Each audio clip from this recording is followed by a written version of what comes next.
This is a story about a time when Christmas quite literally went up in flames. I'm Aiden Mattis, and welcome back to the Lore Lodge.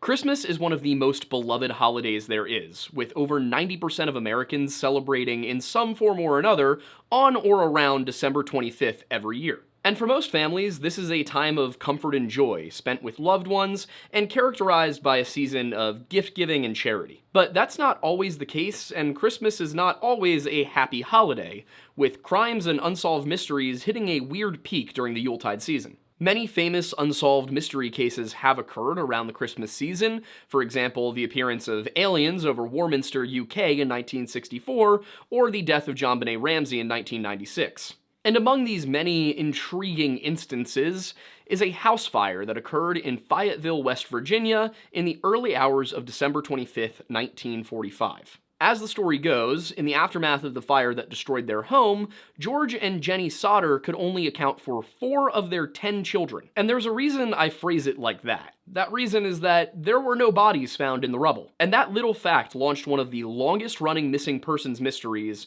in all of American history. A Chris mystery, if you will. But before we get into that story, this is a Lore Lodge video, so of course we're going to tell you about the history of Christmas, and if you would prefer to skip that, you can go ahead and do so. Use the scrubber bar, it's the next chapter. While Christmas today is still the celebration of the birth of Jesus Christ for most Americans, 63% of whom identify as Christian, it doesn't look quite the same as the original holiday did. You see, the concept of Christmas is actually very, very old, dating back to the days when Christianity was not yet legal in the Roman Empire. Early observance of the holiday was not universal, with both the date and the practice varying from region to region. However, the only times of year at which Christmas was ever celebrated were the winter and spring. In the 2nd and 3rd century AD, there was some popularity to celebrating Christmas in the springtime, but by the mid-4th century, it was very solidly placed into December. Now, the reasoning for the choice of December 25th as the date of celebration is a matter of debate. Some are in the camp that there were theological reasons to celebrate on December 25th, and then there were others who took this as a way of melding in with Roman culture. And it may well have been a simple matter of security, as early Christians were often persecuted.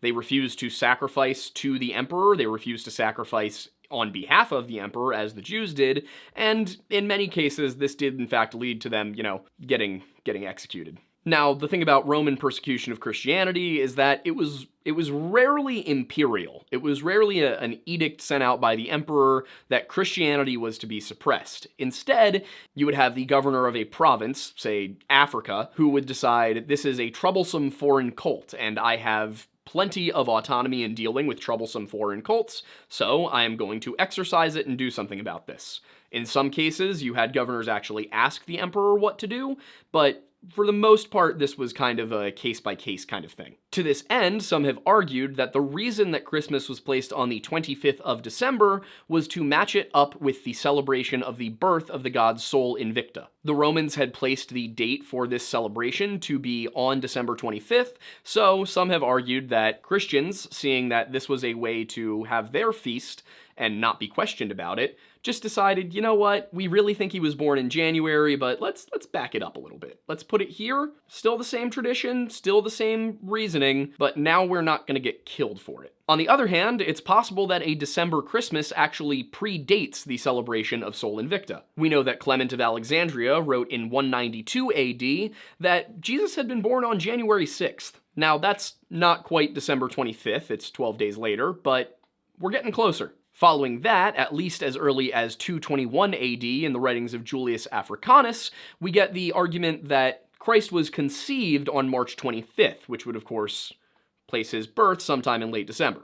We then get a clear-cut statement that Christ was born on December 25th in 235 AD, courtesy of Hippolytus. And then nearly a decade later, we get Cyprian of Carthage, who argued that Jesus Christ was born on the same day as the sun. Now, many people have argued that this means the vernal equinox in the spring.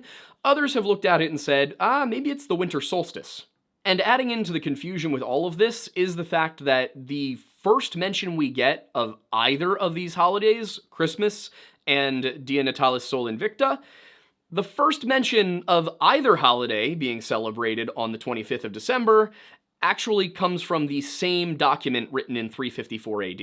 What that means is that the earliest attestation for either the celebration of Sol Invicta or the celebration of Christmas on December 25th both come from 354 AD. To add to that, Sol Invicta was only actually added into the Roman pantheon in 274 AD.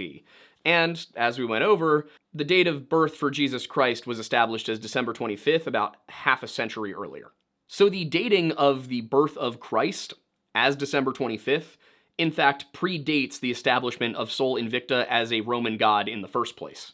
That doesn't necessarily mean that there was a festival celebrating the birth of Christ on the 25th that early, but it does mean that the dating of Christmas has nothing to do with Roman festivals. But that does beg the question, what about the method of celebration? Is the way that Christmas is celebrated a result of Roman paganism? In its earliest forms, all that Christmas was an observance of the birth of Jesus of Nazareth. But of course, there are aspects of Christmas that go beyond simply having a meal and giving thanks, right? Take gift giving, for example, which may well have evolved independently as a Christian tradition. It may have been based on the tradition that 3 kings or 3 wise men brought gifts to Jesus in the manger, or it could have to do with the legacy of St. Nicholas, who was known as a patron saint of children. On the other hand, it could have some degree of connection with Saturnalia, which was a different Roman festival that happened a few days before the celebration of Sol Invicta. St. Nicholas, also known for the holy bitch slap at Nicaea, was born to wealthy parents, and he used his inheritance to aid the poor, at least according to the 9th century writer Michael the Archimandrite. Words are hard. One story about St. Nicholas and his generosity involved an impoverished individual who had 3 daughters, and he couldn't pay the dowry for any of them to marry.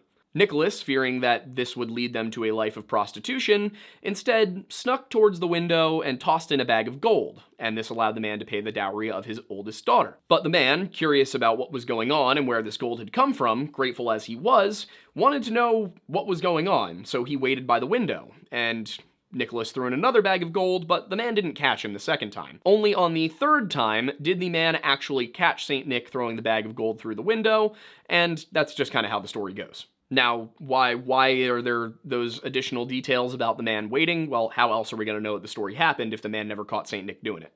Now, I'm not going to sit here and tell you that this story, coming from a single source that was written about 500 years after the events it claims happened, is accurate. I'm not going to sit here and be like, well, the story says it, so it must be true, especially because there is some dispute about the origin of the story. For example, there is a very similar story in the writings about Apollonius of Tyana, but the motivation there differs. It has nothing to do with a worry for the daughter's future, and more to do with Apollonius saying, hey, I'll help you out. And that is relevant because the stories about Apollonius of Tyana were written in the 3rd century AD. So you might look at that and say, well, that's kind of a smoking gun, but here's the thing. Apollonius of Tyana may have been a character invented by the Neo-Pythagorean Philostratus. Now, why would you write about a random miracle worker named Apollonius of Tyana in the 3rd century AD? Well, there were all these stories about a miracle worker from Galilee going around, and the Romans weren't too pleased about it. And another important aspect regarding Apollonius of Tyana and my skepticism of his story is that it only appears in writing at the request of the Empress Julia, who was the wife of the Emperor Septimus Severus, during a period of intense persecution of the Christians. Apollonius was said to have lived in the period between around 40 AD and 110 AD, and his story doesn't really show up at all in writing until the 3rd century. Whereas stories about Jesus of Nazareth had been circulating since basically his death. And we know that because we have non-Christian 1st century writings about Jesus. We have these references to Christ and Christianity in the works of both Pliny the Elder as well as Josephus. 2 specific examples of these sources that discuss Christ or Christianity come from a letter that was written by Pliny the Younger to the Emperor Trajan, as well as some documents by the historian Josephus. Both of these individuals were living and writing in the 1st century AD. So that gives you the origins, like the origins of Santa Claus. Santa Claus doesn't really become Santa Claus for a while after this, but you do get stories about the man who became Santa Claus. What about the argument that the holiday we know as Christmas kind of evolved out of a Roman holiday celebrating an agricultural deity? Well, Saturnalia is definitely older than Christmas, having been reformed as early as 254 BC. One aspect of Saturnalia does appear to have been gift-giving, usually of little ceramic or wax figurines called sigillaria, but other forms of gifts, both those comical and those expensive and lavish, were not uncommon. Additionally, the term sigillaria also may refer to a market as well as a name for a day of the festival. Thing is, whether or not gift-giving was a part of Christmas this early is itself a matter of debate. We know that gift-giving became a central part of the holiday of Christmas sometime in the early modern period, but whether or not early Christians were giving presents to each other on December 25th, we don't really know. But as I just said, Saint Nick, as we know him, wasn't really Santa Claus until the 1800s, and also, we don't know exactly when gift-giving got involved, but it may have been around the same time. So clearly, since we're talking about dates like 243 AD here, it took a while for the modern version of Christmas to coalesce into what we know it as today. However, by 1945, most families would be celebrating Christmas in a very recognizable way to somebody living in 2023. And the Sodder family was no different in how they celebrated Christmas. But just in case that little history segment put you to sleep, as it may well have, but if you watched it, I appreciate that. Just in case it did, we have a product for you. Aiden, what's the product? It's Mount Pocono Perk from the Lore Lodge. This bag of beans right here is a collaboration effort between us and Tableau Roasting Company down in Kentucky. Matt Moore sent me a whole bunch of coffee beans. He asked me if I liked the coffee beans and said, if you want, we could do some coffee beans for you. And I said, yes, now here's precisely the coffee beans I want. He gave me a blend of beans from Honduras, Ethiopia, and Indonesia, and it tastes like chocolate, cherry, and walnut. We had a little discussion and ended up with a blend of Honduras, Ethiopia, and Indonesian beans. These are roasted to a very delicious medium dark roast, which gives you hints of chocolate, spice, and berry. This ain't your grandpa's coffee, and I say that because your grandpa probably drank Folgers. If not Folgers, he may have been a Maxwell House family. And to be honest, the best bit of advertising I can do for our coffee is probably just, open up the bag, because it's half full. I actually drink this. This is not me just doing a plug. This is the coffee I drink every day. And if you ask most people who know me, I am a coffee snob. Can confirm. See? See? If you'd like to try some of that coffee yourself, you can get it from Tableau Roasting Company's website, which is linked in the description. I will also say that we currently have a collaboration going on that needs some more pre-orders before we can ship it, and that's actually something that we're working on with Stakuyi, the History of Everything podcast, that whole side of things, our buddies Stephen and Gabby Bell. If you'd like to check that out, it comes with a bag of my coffee, a bag of their coffee, and mugs that have both of our logos on them. But now that we have done the ad, back to the stuff you came for, which is, missing children. And that story starts with the patriarch of the family, a man by the name of George Sodder, although he was born Giorgio Sadu, and he was born on the island of Sardinia. And while Sardinians are a distinct population of their own, they are Italian by nationality. George was born in Sardinia in 1895 and emigrated to the United States at the age of 13. He had a brother who came with him, but the brother immediately hopped back on the ship and went back to Italy. The reason why has never really been explained. Some have suggested that this had something to do with George being on the mafia's hit list, but the Sicilian mafia who was accused of this doesn't really have a presence on Sardinia. So again, anything regarding why he came to America is pure speculation. As a young man, George got by working for the Pennsylvania Railroad, and then he got a job as a truck driver. He did very well for himself and eventually was able to start his own company doing work hauling for construction businesses. He met the woman who would become his wife, Jennie Cipriani, when she was at her father's store, and the two were married and settling down to have kids by 1923. The couple purchased a 2-story timber frame house about 2 miles north of Fayetteville, West Virginia, and had no trouble at all fitting into the Italian-heavy community. Or shouldn't say no trouble at all, because this was the 1920s, and there was a guy over in Italy that people had very strong opinions about. His name was Benito Mussolini. Now, being Italian in the 1920s, even if you were over in the United States, meant that you were probably going to either absolutely hate or absolutely love Benito Mussolini. I will say that one of my friends went and studied abroad in Italy for a semester, and when he came home, he told me that the only opinions he heard about Mussolini while he was over there were vaguely positive. That was in the year, 2018. George, thankfully for us here today, was in the anti-Mussolini camp, which was not the most popular opinion to have in Fayetteville, but he was a well-respected man with a good family, so nobody really made much of a deal about it. And speaking of being a well-respected Italian man with a family, that meant so many kids. Now, my mother's family is the Piombino family, and she is one of 7. The Sodders took it a little bit further, and they had 10 kids between 1923 and 1943. Now, I'm not very good at math, but that means one child every 2 years. From oldest to youngest, we had John, Joseph, Marion, George, Maurice, Martha, Louis, Jerry? Jenny, Betty, and Sylvia. My handwriting sucks. And 2 of those sons, John and Joseph, would in fact go overseas to fight against the Axis in World War II. John, in fact, had received his discharge papers on the 23rd of December of that year, while Joseph was still away with the army. On the night of Christmas Eve 1945, George, John, and George Jr. all turned in early for the night. They had had a long day at work, and they just wanted to go to sleep. The younger kids, however, were very excited because the eldest daughter of the family, Marion, who worked at a dime store in town, had brought home some toys for them, and so they begged their mother, just please let us stay up a little bit longer to play with our new toys. Now, it being a holiday, Jenny was like, alright, you know what? Why not? Go for it.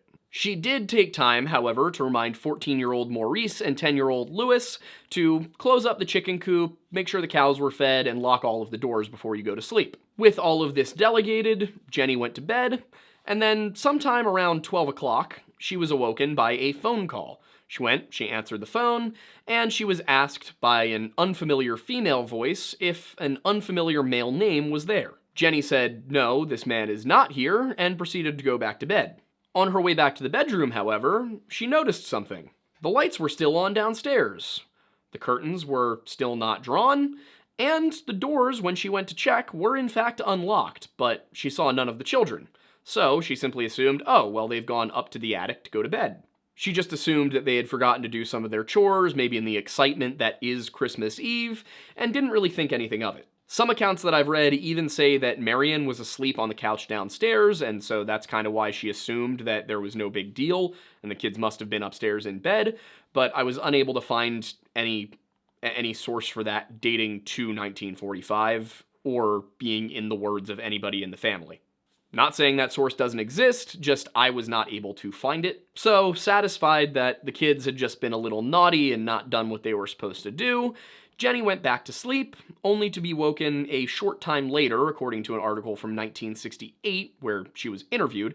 She was woken up by the sound of something thudding on the roof. Something like a rubber ball landing on the roof, rolling off, and then hitting the ground. And then, a short while after that, she realized that she smelled smoke. She got up, she looked down, there was smoke curling under the door. She looked into the next room. Oh, look, it's engulfed in flames. Yelled at her daughter Marion, yelled at her husband George. Marion got the baby, because there was an infant. Sylvia was like 2 years old at this time. So Marion grabs Sylvia and takes her outstairs. George then ran outside to get some water from a barrel to try and put out the fire, while Jenny contemplated what to do. She couldn't call the fire department because that room that was engulfed in flames was the room that held the telephone. Realizing there was really nothing she could do about that, she ran to the bottom of the attic stairs and yelled up for her children to get out of the house. Moments later, John and George Jr. both appeared, but none of the other children. They all ran out of the house, and that was the moment at which George and Jenny realized 5 of our kids aren't here. To make matters worse, the barrel full of water that George had intended to use to put out the fire, if possible, or at least slow it enough so they could get to the kids, was frozen solid. So, he and the 2 older boys went to grab the trucks and try and pull them back towards the house so that they could climb up on top of them and into the attic window, only the trucks wouldn't start because it was too cold. Later on, the boys would also wonder if perhaps in their haste to get the cars started, they had flooded the engines. George Sr. also tried to scale the wall himself, but couldn't quite clamber his way up to the attic, and also sliced up his arm pretty decently on the way. After that, he recalled that he in fact had a ladder that was always in the exact same place, and this was something he emphasized in interviews for years to come. That ladder was always in the same spot, and when he went to get it, it was not there. Later on, they found it like 20 or 30 yards away. Given that the home's phone was in a flaming room, the elder Jenny Sodder decided that she was going to run over to a neighbor's house and ask them to call the fire department, which they did, but they couldn't get through to the night operator. And even if they had been able to get through, this was something of a different time. You didn't have a bunch of firefighters ready to go at any given moment. You, in fact, did not even have a siren. So what would happen is that someone would call the fire station, and then whoever was at the fire station would call everybody else. and basically send out, hey, I'm going to call 2 firefighters. Each of those firefighters is going to call 2 firefighters. They'll call 2 firefighters. At this point, we're probably out of firefighters. I mean, realistically, we're talking about 1945 small town West Virginia. There were probably only 4 to 5 of them total. And on top of that, they were all volunteers. So all the Sodder family could do was just sit there and watch their entire house burn down in the course of just 45 minutes. It would continue to smolder gently until the fire department finally arrived at 8 a.m. to basically do nothing more than douse the ashes. Shortly after that, an inspector from the state police arrived to poke around and try and ascertain what the cause of the fire was. And what he landed on was faulty wiring. Now, that struck George as odd, because he had just had their wiring replaced and inspected because they put in a new electric stove. Another one of those things that I couldn't quite track down the origin of this part of the story, but it was listed in a lot of places, was a little anecdote that shortly before the fire occurred, somebody had come to the house looking for work, and in the discussion with George, they'd walked around back, taken a look at the wiring, and the guy had said, that's going to cause a fire someday. Again, cannot find the origin of that, and it's only going to ever be that George Sodder said it, so I'm not going to lean on that one in my analysis. But the fact that this new wiring that had been looked at just months prior and declared okay was the cause of the fire was not the only strange aspect here. You see, the news reports claimed that when they combed through the ashes looking for the bodies, they had been burned beyond recognition, but that's not what the Sodders said. In reality, the town's fire chief, F.J. Morris, had told George Sodder not that the bodies were burned beyond recognition, but that there were no bodies at all. And at that point, something occurred to Marion and her mother as well, which was that during the fire, not only had they smelled no burning flesh, but they had also heard no screams from inside. Now, of course, it could be that smoke inhalation had gotten to the kids before the fire ever could, and that they didn't smell burning flesh because the wind was blowing away from them at the time, but still worthy of acknowledging that that was kind of what tipped them off that something might be weird here, along with, the lack of bodies. An ember of suspicion that something more than just faulty wiring was at play here lodged itself within the remaining Sodder family members, and they decided that they were going to try and get answers on their own. George Sr., John, George Jr., Jennie's brothers, and a number of people that worked with George Sr. all spent some time combing through the ashes, pulverizing anything they could find that might look like it could contain something inside of it. Just like the fire department's search, they found no remains. Meanwhile, Jennie experimented by putting pork bones into her wood stove and just allowing it to burn for 45 minutes to see if they would turn to ash.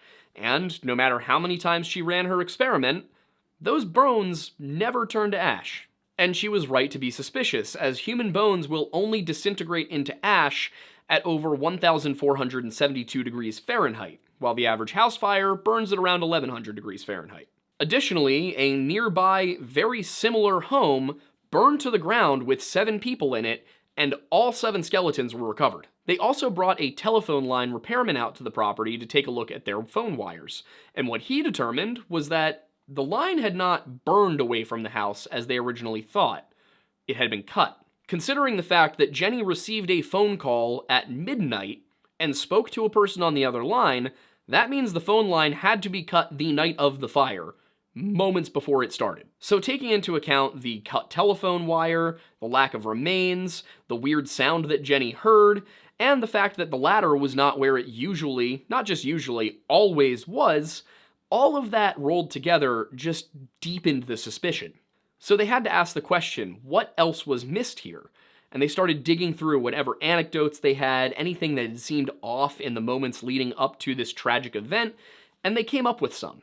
George Sr. claimed that in the months prior to the fire, a man had approached him trying to sell him life insurance, and that when he had refused to purchase the life insurance, the man said something along the lines of, "Your house is going to go up in smoke, and your children are going to be destroyed. You are going to be paid for your dirty remarks about Mussolini." That feels a little bit on the nose. That really does not sound like the kind of vague threat that somebody would make before committing arson, That sounds like somebody just saying with their whole chest, I'm gonna arson you.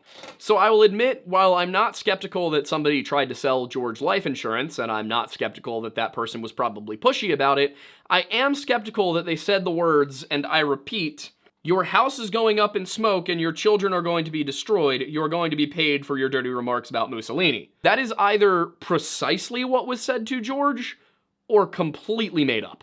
Another of these weird goings-on was a report from the Sodder family that a man had been parked on the side of Route 21 just watching the kids come home every day.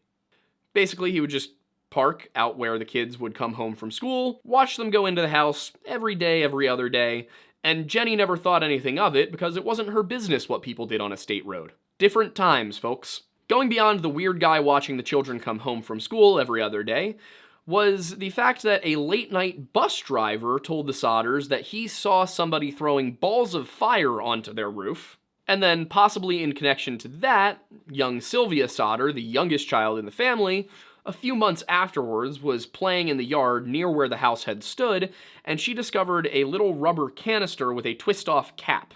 Now, George Sodder identified this as an incendiary grenade, but I did some digging and I could find nothing on grenades, incendiary grenades made out of rubber that would have been used in the World War II era. That doesn't mean they don't exist, but I was unable to find anything matching that description. He also called it a pineapple bomb, which is a completely different kind of grenade. That, of course, does not rule out the possibility that this was not, in fact, a real grenade, but rather some sort of improvised device. But still, it did not seem like it matched descriptions of actual bombs or grenades. Now, all of this may be explained as a family simply grieving and looking for a reason to believe that their children are in fact still alive. Perhaps the fire burned abnormally hot, the smoke suffocated the children before they could scream, and because the wind was blowing away, nobody smelled any burning flesh. All of that could be reasonable, if not for the sightings. But the sightings wouldn't actually come to light until later, when in 1952 the family put up a billboard that basically told the story of what was going on. A motel operator named Ida Crutchfield claimed that she had seen all 5 children and had served them at her motel the morning after the fire on Christmas Day. Her motel was located along a 50-mile stretch of road between Fayetteville and Charleston, West Virginia. And then sometime within a week after the fire, a hotel owner in Charleston claimed that he too had seen the children, except he'd only seen 4 of them, and they were traveling with 4 Italian-speaking adults. The 4 children that he saw were the youngest ones. Maurice was not among them. And according to Ida Crutchfield, at least, the car that they were driving in had Florida plates. But as I said, that was later. That was 1952, and stuff happened between 1945 and 1949 that we need to talk about. Stuff that led to the billboard being put up in the first place. You see, after the events of Christmas Day 1945 and the ensuing year and the investigations that followed, the authorities were still harping on the idea that this really just was a horrible accident, while the Sodders were demanding evidence that this was in fact an accident.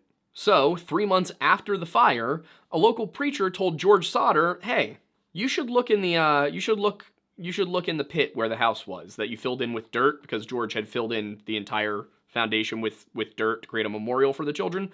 But he said, "Hey, you should dig in this one specific corner. I've heard that somebody buried something there." Some versions of this story add in that there was a private investigator who also tipped him off about digging in that one spot, and that the rumor going around town was that the fire chief actually had found remains, but he messed up and he didn't tell the family, or he had buried them and forgotten about them. There's a few different versions, but all of them basically lead back to George digging in that specific spot where he'd been told to dig, and finding a box containing an organ in it.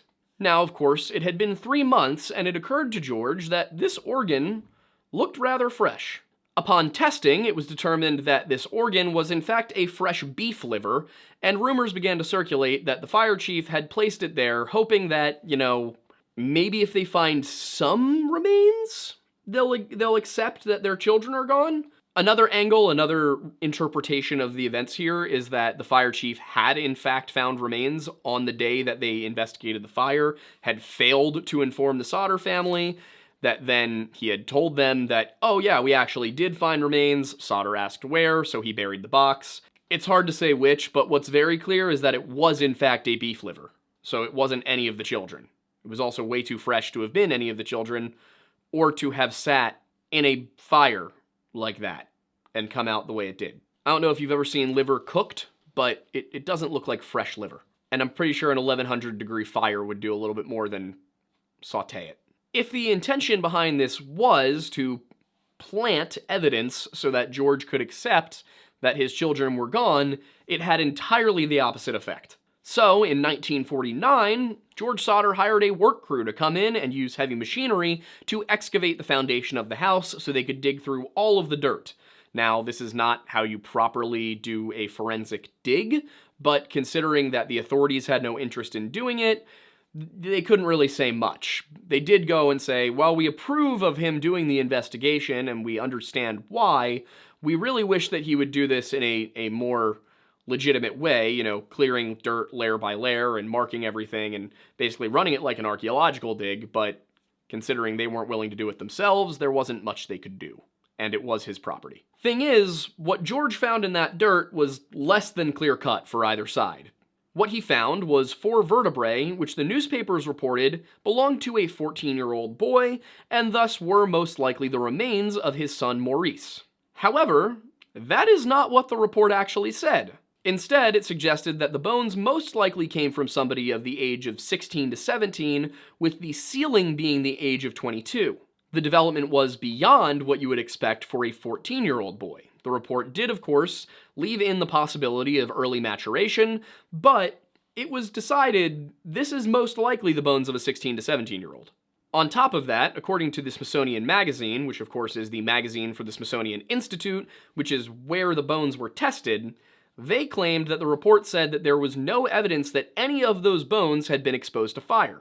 This meant that the most likely explanation for how the bones got there is that they were already included in the supply of dirt that George Sodder had used to fill in the foundation of the home. So essentially, both sides looked at this as evidence for their side of the case. The authorities, who maintained that this was an accident and that they did not want to investigate it further and that George should just accept what had happened and move on with his life, they said, hey, it's 4 vertebrae, they're in the right age range, your kid's burned to death. Like, we're sorry, that sucks, but that is what happened. George, on the other hand, said, the only remains anybody could find are clearly not my kids, so somebody needs to investigate this. And if that meant he had to hire more private investigators, he would do so. Now, there was a slight problem, which was that his original private investigator, unwilling to have his name attached to what he saw as a frivolous case any longer, well, he resigned. It also may be worth mentioning, but I don't think it's particularly important, that they did request help from the FBI after the local police and the state police both said, no, we're not investigating this. And J. Edgar Hoover himself wrote back and said no. Now, this may surprise some people, but considering the number of times that we have looked at a missing persons case and the FBI, in the face of glaring evidence to the contrary, has just gone, yeah, that's an accident, I'm not surprised. I do wonder if the reason that the Sicilian Mafia were kind of brought into this case and alleged to have been the people who did the kidnapping was to bait the FBI into taking it, because that would be basically the only way the FBI would have any reason to investigate this kind of case at that point in history. But again, it's hard to say. The FBI responded in 1947. I'm not entirely sure when the rumors about the Sicilian Mafia being involved started to crop up. That's the other weird thing about this case, is the reporting on it from the time is very bad. Like, no, there's no interviews, there's no visiting the site, there's no quotes from police, no quotes from fire departments. It's basically just, tragedy on Christmas. And when you do go to look into it, there's a lot of sources out there, there's a lot of blogs, there's a lot of news articles. The problem is they all just are kind of referential to the same 3 documents. Like the Smithsonian will say something, and NPR will say something, and then both of their sources are citing the same source, which itself is dubious. So just, I had to do a lot of digging to be like, okay, can I in fact track down the origin of this part of the story? And there were several instances where I really could not do that. But in the aftermath of their 1949 dig going essentially nowhere useful, their private investigator resigning and the FBI saying no, they were not done. They decided they were going to put up a billboard, and if there was going to be any way that they could get this case out there, they were going to do it. Any lead that came in, they were going to chase it. In 1947, a tip sent George to Manhattan, where he was absolutely sure a girl that he had been tipped off about was his daughter Betty, but he was not allowed to see the child, which is understandable. In 1950, a tip had led George to Eastern Maryland, where he interviewed a couple that had allegedly been in the area the night that his kids went missing, but that also turned nothing up. In 1951, a tip sent George Sr. to Cortez, Florida, where a private investigator had tipped him off that somebody had seen the children. George couldn't have known it at the time, but this was a more compelling tip because, as I said, Ida Crutchfield had said, hey, the car had Florida plates on it. On the other hand, it's possible that Crutchfield saw the sign, heard about the trip to Florida, and conflated the two for her tip, because there are weird people out there who try and just insert themselves into these things. Either way, nothing came of it, and at one point, George was actually convinced that his own relatives, or more accurately, his wife's relatives, had been the ones that kidnapped the children, and a Cipriani family was actually forced to prove, hey, these are in fact our kids. Throughout the 1950s, though, there was tip after tip after tip, and just none of them led anywhere. And then in 1968, something new came across their desk. An envelope that was postmarked from Central City, Kentucky, but had no return address on it, was delivered to the Sodder home. And in that envelope was a picture of a man, probably in his early 30s, who looked a lot like Louis Sodder, who would have been in 1968 in his early 30s. And on the back of the image was a handwritten note reading, Louis Sodder, I love brother Frankie, Illil Boys, A90132 or 35. They had a private investigator go to Central City, Kentucky to check up and see if this was in fact Louis and if anybody could be tracked down, but they never heard from the private investigator ever again after that. Not willing to let that lead die, the couple themselves went down to Central City, Kentucky, where they of course found nobody who knew a Louis Sodder. I do want to take this opportunity, now that we've kind of singled Louis out, to say that there may be some of you who have read about this story, seen the name Louis written on paper, and noticed that it's spelled L-O-U-I-S, and you may be thinking to yourselves, my god, why does Aiden keep pronouncing it Louis? It's Louis. Well, my great-grandfather's name was Louis Carmine Piombino, spelled the same way. His son's name was Louis Carmine Piombino, spelled the same way. My name is Aiden Louis Piombino Mattis, spelled the same way. And my cousin also has the middle name Louis spelled the same way. In this case, I'm quite confident it's Louis. Plus, even if it weren't, I refuse to pronounce French. As I have said, if you don't want me to pronounce the letter, do not put it there. You could also feasibly apply this standard to Polish, but we won't go there. After that incident in 1968, where they went to Central City, Kentucky and found nothing, the Sodders really weren't able to turn anything up, and it haunted them until their deaths, which for George Sr. was in 1969, and for his wife Jennie was in 1989. Of the 5 remaining Sodder children, 4 of them maintained to their deaths that they firmly believed that their brothers and sisters had not died that night. The holdout was John. Unfortunately, none of the Sodders remained to be interviewed. The last of them to pass away was Sylvia, and she died in 2021. In the ensuing years, fire experts have maintained that this really was just an accidental fire, and every single aspect of the case can be explained as such. At the same time, many internet investigators, and more importantly Fayetteville residents, have held on to the belief that this was more than just an accidental fire. Whether they'll go so far as to say that the children were kidnapped, or that this was a hit by the mafia, that's another story. But a lot of people have looked at this and just gone, it's just too weird. So, with no real consensus, let's take a look at the facts. The first and probably most important aspect of looking over everything here is that there is almost no real documentation on what happened here, and what there is that's available is primarily based on witness statements. We do know that George Sodder was a fairly vocal man in regards to his distaste for Benito Mussolini. In the 1920s, Benito Mussolini was actually fairly popular amongst Italian Americans, with almost all Italian-language newspapers here in the States having a favorable attitude towards the dictator. By 1945, however, Benito Mussolini was dead and kind of considered a national embarrassment by many Italians. That's not to say all Italians, but there were a lot of people that did not approve of this guy. That does not exclude the possibility that Mussolini loyalists wanted to harm George Sodder for some reason, but it does make it a little bit less likely in my opinion. I was able to confirm that a man did in fact try to sell George life insurance, but whether or not that man made the threat claimed by George Sodder is up for debate, and in my opinion, there's not a ton of evidence that the threat was ever made. There was really no investigation into this guy, there was no documentation about why he might have done that. In my opinion, if there were strong evidence that this man had in fact threatened George, he would have been more of a suspect. Now, we have talked often about the incompetency of the police, so I will leave that one there.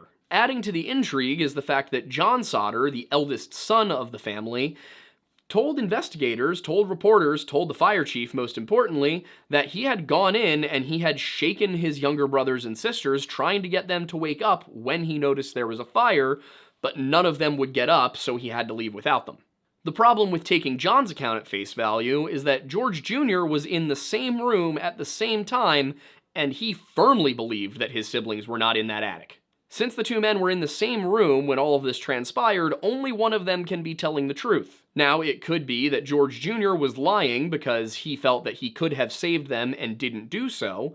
It could also be that John was lying, but I'm not sure why he would. That's not to say that he wasn't lying or that he wasn't traumatized and he didn't create a memory for himself to explain away what had happened, but it does tell me that you have two conflicting eyewitness accounts, and it's hard to say which one of them was telling the truth, or if one of them may be misremembered.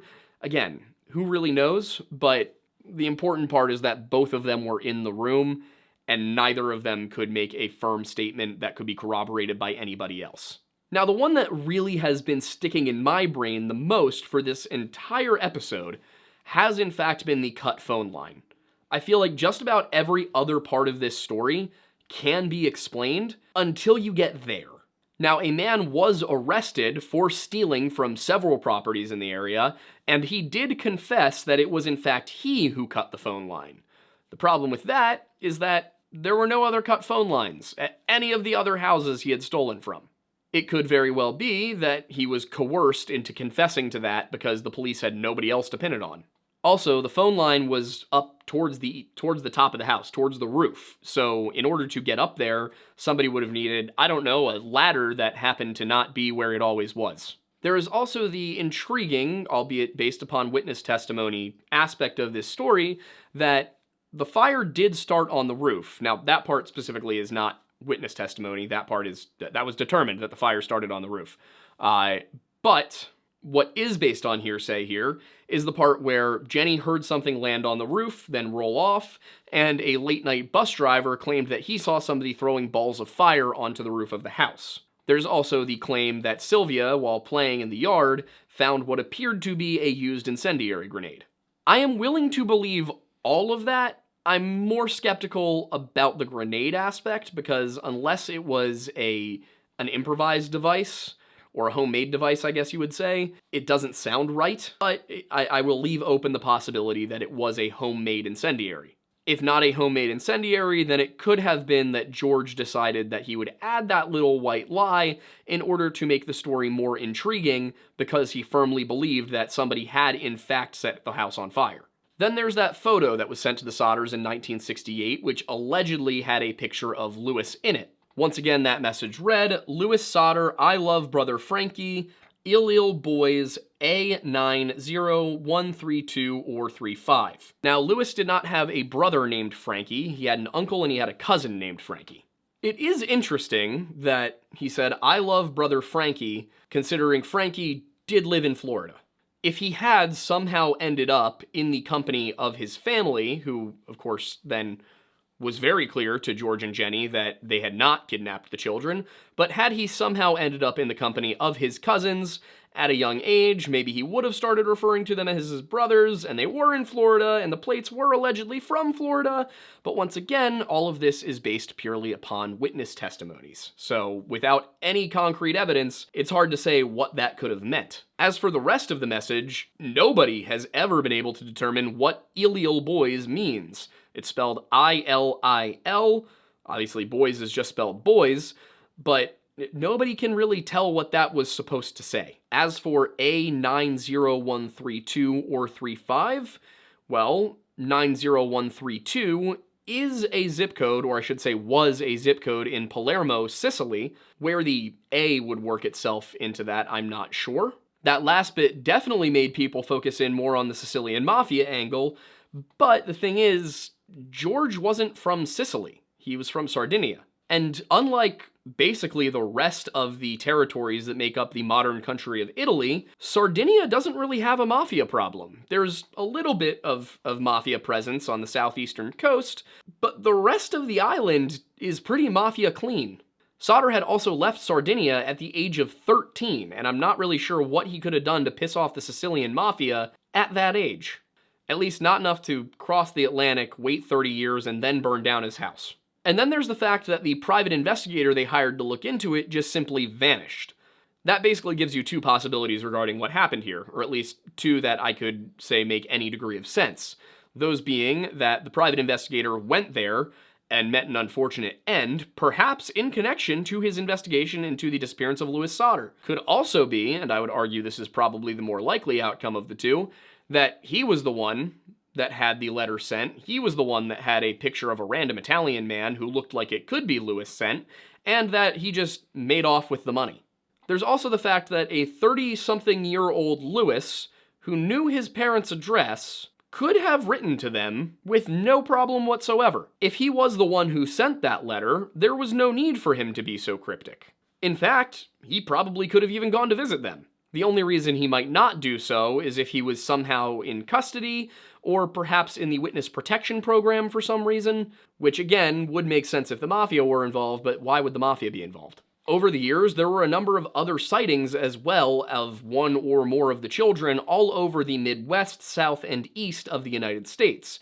And George followed up on basically every single one of them, even going to Texas at one point to speak with two men who someone else had identified as being his sons. The men denied being the missing children, and considering the fact that Louis had been 10 and Maurice 14 at the time of their disappearance, they would most likely have known that they were kidnapped. We also know that the house only burned for 45 minutes and at most likely 1100 degrees Fahrenheit.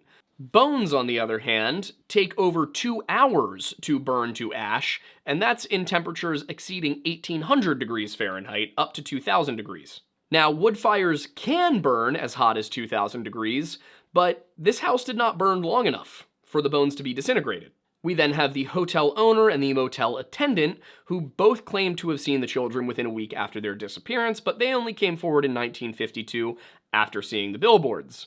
Of course, they may not have realized there were missing children until they saw the billboards, hence why they waited until the billboards went up, and they didn't really wait after that. It seems like they contacted the Sodders almost immediately. On the other hand, it had been 7 years, so there is the possibility that they were misremembering. Maybe they saw a family with children who looked similar and just assumed. Again, it's hard to say. Though I do find it interesting that the hotel owner, who was the second to see them, said he only saw the 4 youngest children traveling with 4 Italian-speaking adults, 2 men and 2 women. That leads me to ask the question, did they just dispose of Maurice because he was too old? The thing is, even with all the details available some 80 years later, the case is just still so weird. Occam's razor would suggest that the bodies really did burn up and the fire was just extraordinarily hot, but just because that's the answer with the fewest assumptions, doesn't necessarily mean it's the correct answer. We still don't have an explanation for several of the things I just went over. Nobody explained how the fire got hot enough to burn up the bones completely in just 45 minutes. A thief allegedly confessed to cutting the phone line, but why didn't he cut the phone lines of any other house he robbed? And then there's the wiring of the house, which was connected at the roof. Originally, it was claimed that this fire was caused by faulty wiring, but that wiring was brand new, and on top of that, there were still electric lights on during the blaze. If faulty wiring had started the fire where the power line connects to the house, all of the lights would have gone out. Now, if it were faulty wiring in an outlet somewhere, well, that's a different story, but what we're talking about here is faulty wiring where the power line connected to the home. We also have the man who was watching the younger children come home every few days. That was never explained. Now again, it's hearsay. He could have never been there. It could have been completely made up. But if it did in fact happen, there's been no explanation for it. We also have the bus driver who claimed he saw people throwing balls of fire onto the roof of the home. Again, that sounds like arson. So if he didn't see people committing arson, did he just make it up? Who can say? It would be very weird to make that up.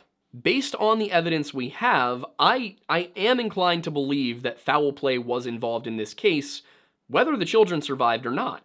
It just seems like too many unexplained instances for this to not at the very least be arson. If the kids were taken, then, well, they were most likely trafficked. That's kind of what happens most of the time when children are kidnapped.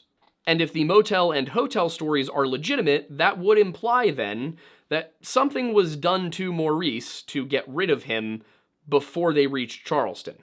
Given his age, it may have been that they felt they couldn't traffic him, or that they were worried that he would simply escape and go to the police. Adding to this aspect of it is the fact that, while not like a normal thing to happen, the sale of children was distressingly common in the 1940s and 50s. If you have seen our video on the boy in the box, Joseph Augustus Zarelli, that is precisely what we believe happened to him, that he was sold from one Philadelphia family to another. And given the way in which these children disappeared, it could be that they were sold off to other American families who may have just thought they were adopting orphans. But if that were the case, if the children were kidnapped, why? I can't really think of a motive for taking the children. One doesn't stick out to me. However, if somebody were to be planning to kidnap those kids, then if they burned the house down afterwards, the parents and the older siblings would have passed away, their remains would have been in the foundation, and nobody would have asked any questions. The alternative would be that the plan was to in fact burn the entire house down and kill the whole family. One explanation for how the kids may have ended up outside of the house is that they were playing downstairs, and when Jennie went to answer the phone, she did in fact see that the doors were unlocked, the lights were on, the curtains weren't drawn. So it is possible that whoever was there to commit that act of arson saw the kids were still awake, lured them outside the home. Maybe they realized that maybe the children were outside doing the chores they were supposed to be doing, feeding the cows and closing up the chicken coop, and this was more of a crime of opportunity. Well, we can't wait for the kids to go back into the house, and we don't know when they're going to go back to bed, so let's just kidnap them, set the house on fire, everybody will die, nobody will ask questions. The real problem with this case is, frustratingly, as with many of the cases we've looked at, no answer really accounts for all of the weirdness. No matter what explanation you go with, you can't account for everything, and no clear culprit stands out. So for me, when I look at this case, the only two real hangups I have with accepting that the children did in fact pass away as a result of the fire is the fact that the phone line was cut, which implies that this was arson, and then I think that there's some investigation to be done there. Doesn't necessarily imply that they survived, but it does make me question why the house was on fire, and that opens up suspicion on other things. But the big one is obviously not how the fire started or why the fire started, but of course, what happened to those children? It could simply be that I am misunderstanding something about house fires. I am open to that possibility. However, I looked into it, and from what I can tell, there is really no conceivable way that that house could have burned hot enough to disintegrate human bones in just 45 minutes. So in my opinion, until somebody answers the question of how did the house fire get hot enough to disintegrate human bones in 45 minutes? Until that question is answered, I am leaning towards those kids were not in the house. But that's basically all I'm willing to say about it with any degree of certainty. And again, I am perfectly willing to be wrong on that if somebody can explain to me how the house fire got that hot. But, of course, this is never a channel where we are trying to tell you what definitely happened. We're just trying to make a case for what we think happened. So if we missed something, if you have information on this case that we didn't touch, if there is anything that you would like to tell us, please let us know either in the comments or by shooting us an email. And if you want to support the work we're doing here at the Lore Lodge, you can do that by subscribing to our Patreon for just $1 a month, or by picking up a bag of this stuff right here. You can also become a YouTube member here for our channel. We also have more channels. We have The Weird Bible, we have The History Hut, we have The Lore Lounge, we have Aiden Mattis. The only two channels that are currently consistently getting content are this one and my personal Aiden Mattis channel, but we will have more Weird Bible coming in February, and I am working on a way to get History Hut done. Lore Lounge, we just need a better space. I'm also excited to announce that we are partnering with a new company to bring you guys merch, so we'll have more announcements about that sometime in January, but I am super excited to not be doing that myself anymore. And the best place to see announcements like that, like when we're going live, like when we have a new collaboration coming up, wink wink, that would be Discord, and you can get to our Discord server by going to bit.ly/jointhelodge. We also do this show live every Sunday night, except for this past Sunday because we had a special event planned, and then the weather. But anyway, that show is at 7 p.m. on Sundays, and if you can't catch it live, you can always watch the video on demand here on YouTube, or head over to Spotify, Apple Podcasts, Google Podcasts, Amazon Podcasts, really any podcasting platform, and on the ones that allow video podcasts, you can in fact watch it. Anyway, it is 8:30 p.m. on Monday night, the 18th of December 2023, which means go Birds time. I'm Aiden Mattis, and thanks for stopping by the Lore Lodge.